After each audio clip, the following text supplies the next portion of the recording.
ഇവിടെ നമ്മുടെ great leader ദിബി സാറിനോട് എനിക്ക് ഒന്ന് രണ്ട് ചോദ്യങ്ങൾ ചോദിക്കാനുണ്ട്.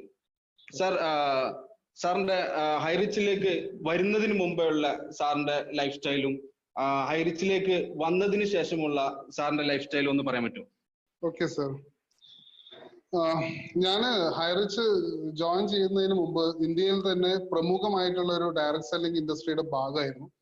പക്ഷെ അവിടെ പ്രൊഡക്ട്സിന്റെ റേറ്റ് കൂടുതലായിരിക്കാം, അല്ലാന്നുണ്ടെങ്കിൽ ഞാൻ ചെയ്തതിനുള്ള അപാകതയായിരിക്കാം എനിക്കവിടെ നല്ല രീതിയിൽ വിജയിക്കാൻ സാധിച്ചില്ല. കമ്പനിയുടെ ഒരു ടോപ്പ് മോസ്റ്റ് പൊസിഷൻ ഞാൻ അലങ്കരിച്ചിരുന്നെങ്കിൽ പോലും അതിൽ നല്ലൊരു വരുമാനം ഉണ്ടാക്കാൻ എന്നെ കൊണ്ട് സാധിച്ചില്ല. അത് എന്റെ കുറ്റം തന്നെ ആയിരിക്കാം.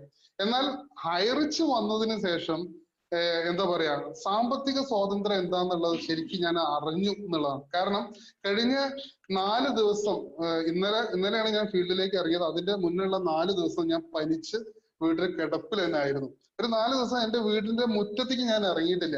പേടിച്ചിട്ടാണ്, മറ്റെന്തെങ്കിലും അസുഖമാണോ എന്നുള്ള ഒരു പേടിയുണ്ടായിരുന്നു. പക്ഷെ ആ 4 ദിവസം എനിക്ക് ഒരു ദിവസത്തെ വരുമാനം, ആദ്യത്തെ ദിവസം 8200, സെക്കൻഡ് ഡേ 8600, മൂന്നാമത്തെ ദിവസം 6200, നാലാമത്തെ ദിവസം വന്നിട്ടുള്ളത് 8800 രൂപയാണ്. അപ്പൊ ഇതാണ് വലിയൊരു മാറ്റം. സാർ അപ്പം സത്യത്തിൽ ഈ വളരെ ചുരുങ്ങിയ കാലം കൊണ്ട് ഒരു ഫിനാൻഷ്യൽ ഫ്രീഡത്തിലേക്ക് സാറ് എത്തിക്കൊണ്ടിരിക്കുകയാണ് അല്ലെ? തീർച്ചയായും. ഓക്കെ, സാറ് വളരെ ഹാപ്പിയാണ്. അവർ ഗ്രേറ്റ് ലീഡർ ദിവ്യ സാറിന് ഒരിക്കൽ കൂടി നന്ദി അർപ്പിക്കുന്നു. അതുപോലെ തന്നെ ഇനിയും ഒരുപാട് പർവ്വതങ്ങൾ, മൗണ്ടൻസ് കീഴടക്കാൻ നമ്മുടെ ദിവ്യ സാറിനെ കൊണ്ട് കഴിയും എന്ന് തെളിയിച്ച ഒരു വ്യക്തിയാണ്. അദ്ദേഹത്തിന് ഇനിയും ഒരുപാട് മൗണ്ടൻസ് കീഴടക്കാൻ കഴിയട്ടെ എന്നുകൂടി ഞാൻ വളരെ ആത്മാർത്ഥത്തോടുകൂടി ആഗ്രഹിക്കുന്നു, പ്രാർത്ഥിക്കുന്നു. നന്ദി, നമസ്കാരം sir. Thank you very much.